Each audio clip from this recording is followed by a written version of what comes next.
Құран оқи ала ма үйдегі кісілер? Жұбайларыңыз? Жоқ деп жатыр. Ертең қияметте жауап береміз ғой, білесіздер ме, білмейсіздер ме оған? Сол жанымызда жүрген жұбайымыз қазір мына өмірде бәрі жақсы бола береді.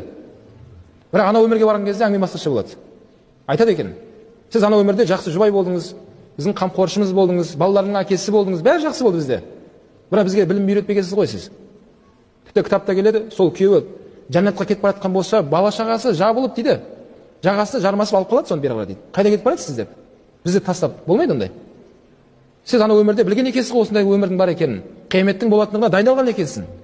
Бізге айтпадыңыз сіз оны. Де бала шағаң жағасына жармасып дейді, аяғынан жабысып, соны жібермейді дейді жәннатқа. Кім жібермей жатқан? Әйел бала шағасы. Мына өмірде мүмкін курортқа жіберетін шығар, денсаулық қайтсаңызшы деп.